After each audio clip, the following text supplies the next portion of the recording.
Hello friends, good evening. Friends, myself Chanjarial, independent business consultant and digital marketing professional. Friends, आज मैं बात करूंगा effective and प्रोडक्टिविटीज call की। तो इफेक्टिव एंड प्रोडक्टिविटी कॉल जो है उसका जो पोटेंशियल कॉल रहता है, जब भी आप किसी क्लाइंट्स को फ्रीलांसिंग से कॉल पे लेते हो तो उसमें जो आपका स्ट्रेटेजिक प्लान रहता है, जिसमें जो आपका फाइनेंशियल गोल स्टेटमेंट रहेगा या आपका टास्क जो है उसमें टास्क का जो मेन इंपॉर्टेंस थीम है, उसका जो वॉल्यूम है, उस वॉल्यूम को आपने कैसे सेल क्लोजर के ऊपर कन्वर्ट करना है। तो फ्रेंड्स, मैं आपको कहना चाहूंगा, जब भी आप प्रोडक्टिव कॉल किसी कस्टमर को लेते हो, क्लाइंट्स को लेते हो, तो उस फर्स्ट कॉल में आपका कम्युनिकेशन बिल्ड होना बहुत जरूरी है। और कम्युनिकेशन आपका कैसे बिल्ड होगा? क्योंकि आपकी प्रेजेंटेशन अच्छी होनी चाहिए। प्रेजेंटेशन का जो कन्वर्जन है वो 100 to 80% होना चाहिए, जिसमें प्रेजेंटेशन के अंदर आपने कस्टमर की जो एग्जिस्टिंग बिजनेस है, उस एग्जिस्टिंग बिजनेस को समझने के लिए सबसे पहले आपका कॉल पुटअप होना चाहिए। उसके बाद जो है जो प्रेजेंटेशन कॉल है, प्रेजेंटेशन कॉल के बाद जो आपका सेकंड थीम जाती है, सेकंड जो आपका कन्वर्जन रहता है वो ये होना चाहिए कि उसमें आपका कम्युनिकेशन हुक होना चाहिए, एलिवेटर होना चाहिए। एलिवेटर्स के पास if you have to want to now, because मैं यही कहना चाहूंगा फ्रेंड्स कि थर्ड पोजीशन पे जो है वो आपका एलिवेशन होना चाहिए। एलिवेशन के अंदर जो है कस्टमर का जो फाइनेंस है, कस्टमर डेट में है, फाइनेंस में है, एग्जिस्टिंग बिजनेस कहाँ पे है, रिटेल में क्या कर रहा है, मैन्युफैक्चरिंग क्या है, नया क्या एंटरप्रेन्योर जो है वो उसको क्या डेवलप करना चाहता है, how to make a new startup क्या बिल्ड करना चाहता है, कस्टमर जाना कहाँ चाहता है, तो कस्टमर जो है उसका रूट क्या है, उस रूट को आपको नर्चर करना होता है। और फोर्थली जो आपका है वो कंसिस्टेंसी होना बहुत जरूरी है। कंसिस्टेंसी का मतलब होता है स्थिर। आपकी कॉल जो है, उस कॉल का जो रेशो है उसमें स्थिरता होनी चाहिए, कन्विक्शन होनी चाहिए, कंसिस्टेंसी होनी चाहिए, उसमें कंपैशन आपका अच्छा होना चाहिए। वो कॉलेज लेवल का जो है आपका जो कॉल है वो एक उसका जो एग्जीक्यूशन है वो अच्छा होना चाहिए। उसके बाद जो मतलब फिफ्थ एंड सिक्स स्टैंडर्ड आ जाता है, उसमें आपका एग्जीक्यूशन जो है वो जबरदस्त होना चाहिए। एग्जीक्यूशन आपका कैसे होगा? जिसमें आपकी प्रोडक्ट के ऊपर पूरी कन्विक्शन और पूरी पिच होनी चाहिए।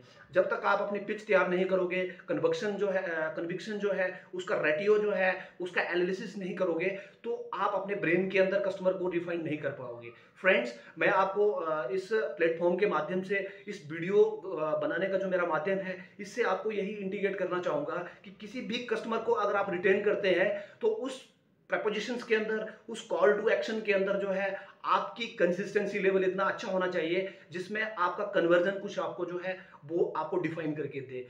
फ्रेंड्स, आपका जो प्रोडक्ट्स है, आपने अपने प्रोडक्ट्स को किस मतलब उसका जो रेटियो है, उस रेटियो को आपने किस टास्क के अंदर जो है कस्टमर के साथ रिटेन किया और कस्टमर को आपने कितना समझने की कोशिश की, तो ये बहुत इंपॉर्टेंट टास्क है और ये आपकी कॉल के कन्वर्जन रेशो को जो है वो डिफाइन करता है। फ्रेंड्स, मैं आपको ये इसलिए मेरा ये वीडियो बनाने का माध्यम था, मैं आपको यही बताना चाहूंगा। और लास्ट में फाइनल जो असेसमेंट है, फाइनल जो आपकी असाइनमेंट्स आती है सेल क्लोजिंग के अंदर, जो जिसमें आप कस्टमर को अर्जेंसी क्रिएट करते हो, तो उसमें आपकी यूएसपी और प्रोफाइल जो है वो एक अच्छे मेंटर लेवल पे होना चाहिए। और यूएसपी प्रोफाइल कैसे रहेगा? जैसे कि आप बहुत सारे आज जो है जो बिग थीम्स के एमएसएमई के बहुत सारे पार्ट बिजनेस हैं, जिसके अंदर बहुत सारी इंडस्ट्री जो है वो ड्राइव्स कर रही हैं, तो उस इंडस्ट्री के अंदर आपका यूएसपी प्रोफाइल होना बहुत जरूरी है। जैसे कि मैंने ये टी शर्ट्स पहना हुआ है बी मार्ट्स का, तो बी मार्ट एक बहुत बड़ा सुपर बाजार है। होरेका, होरेका होता है होटल रेस्टोरेंट एंड कॉटेज। ये जो इंडस्ट्री है ये 5 स्टार होटल्स के अंदर अपने प्रोडक्ट्स को पिच करती है और कस्टमर को वहां से जो है रिटेन करने के बाद अपने प्रोडक्ट्स को वहां पे सेल आउट करती है। तो इसमें आपका प्रोफाइल होना बहुत जरूरी है।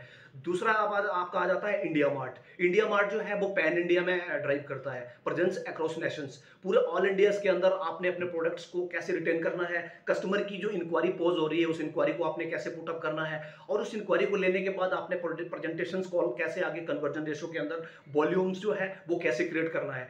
और लास्टली फाइनली मैं आपको यह कहना चाहूंगा कि अर्जेंसी क्रिएट करते टाइम कस्टमर को यह ना लगे कि यू आर अ सेल्समैन।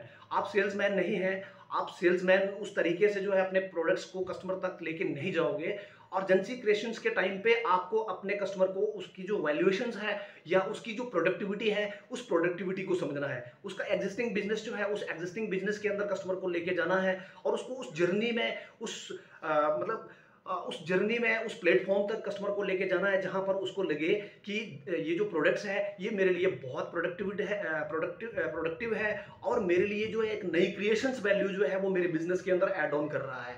तो ये जो थीम्स रहती हैं ये आपके बिजनेस की या आपका जो एक फ्रीलांसिंग का जो टूल्स है, इस टूल्स के अंदर टेक्निकली आपके ब्रेन्स के अंदर जो एक रिफाइंडिंग जो मतलब एक रिफाइंड है, जो आप बिजनेस की जो स्ट्रेटजी है, जिसको आप कस्टमर के साथ जो है अपनी प्रोडक्टिविटीज लेके या कस्टमर आपके बिजनेस आप अपने कस्टमर को क्या मतलब सेल आउट कर रहे हो, ये होना बहुत जरूरी है। This is the importance of your task.